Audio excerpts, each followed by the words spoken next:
Welcome back to Brick by Brick. Today we're going to be doing a matchup between the two candidates, and on the Democratic side we have the former Vice President Harris versus the current Vice President Vance, and we'll be doing a election college makeup election night to see which of those two candidates will be able to be the victor. So interestingly enough, I'll stay on this map, but in the polls, Harris is, even though she did lose in 2024, she's still doing okay in the polls. She's one of the front runners. There's still plenty of time before the election, so things could definitely change. And by front runner, I mean in the Democratic primary, and then in the Republican primary, J.D. Vance is pretty consistently ahead of the pack. So this is one of the more likely outcomes of the Democratic and Republican primary that we will do a election night forecast for.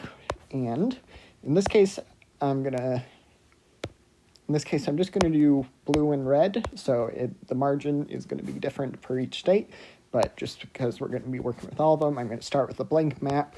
And right off the bat, we will get to the safe Republican states. There are quite a few of these. Let's see here, except that one. And then a few others. So I'm just going to be going through this here with the safe Republican seats. There are quite a few states. Let me keep going. South Carolina. And then, let's see here. I feel like I'm missing some. Indiana.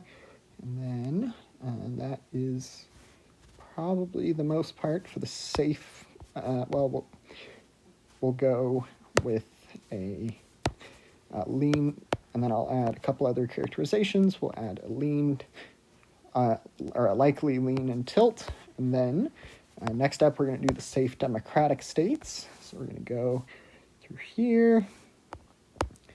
Pretty much all of these in the northeast, except for maybe New Jersey. We'll come back to that one. And then there are a couple other safe Democratic states. We have here in New York, Vermont, and then unless I'm missing it, and I might have missed some, but we'll go now to the likely Republican states. And for that, we've got some pretty big electoral college votes up for the Republicans. We have the two big states of Texas and Florida, which will, it's possible at some point Democrats will be able to win in Texas, but for now it is probably not going to happen for a little while, especially since Republicans seem to be doing better with a lot of voting blocks that are pretty important in Texas. It'll be interesting to see if J.D. Vance can have that same appeal that Trump did with voters here, but regardless, that is going to be 70 electoral college votes for J.D. Vance, and then there are going to be even more. So we have the states of Iowa and Ohio in the Republican column, and then as well as the state of Montana. Montana could very easily be safe, but for now we'll go with likely, and just because Trump's approval rating is not looking amazing, so this is just if the election were to be held today, what it would result in. And then we actually forgot the safe Democratic state of Illinois, and then let's see here. Now we're going to go to the likely Democratic states. So we're going to go with Colorado, Oregon, and then New Jersey. We'll come back to that state. Let's see here. And then Virginia, and I believe we'll go with New Mexico. New Mexico, actually I'm going to do New Mexico as a lean. I do think it will be in the Democratic column regardless, but nonetheless, it's 5 electoral college votes for the Democrats. So with that brings us to 208 to 215 with the Republicans leading. And then we are going to go now to the lean Republican states / districts. So we have the district in Maine. I always forget if it's the first or the second. Doesn't really matter that much. It's still just one electoral college vote. And then the state at large will go to the VP Harris. And then we have a couple other states here. Going to go New Hampshire. I'm not sure why I characterize that as likely. That almost likely be lean, as well as the state of Minnesota. And then we have a few other here. We're going to go with, I forgot, Alaska and Hawaii. We're going to go with safe red for Alaska, which are going to be likely, and then safe blue for the Democrats in Hawaii, being an easy 4 electoral college votes to pick up.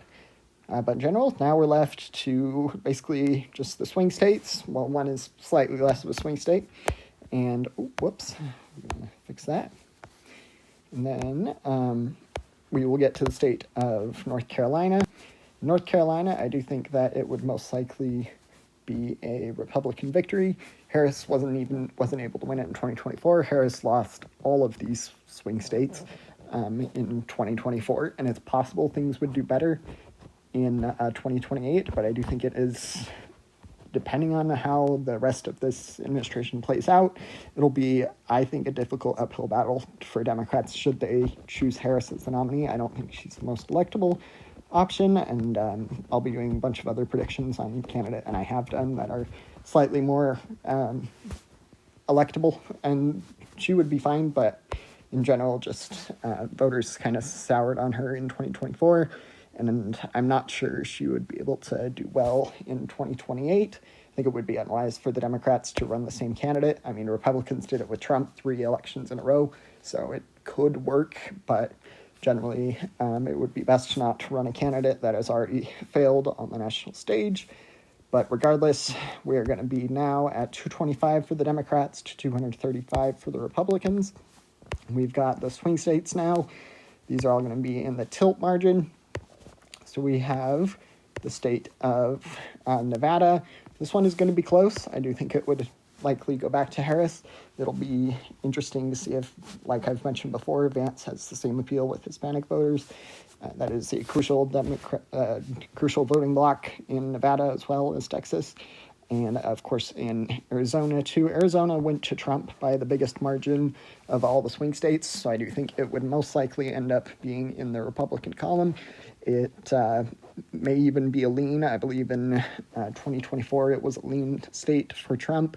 I do think Democrats are probably going to be doing slightly better here in 2028 this time around. But like I've said, this is still just a hypothetical matchup. There is still a lot of time, and so many different things could happen between now and the start and the election night in 2028.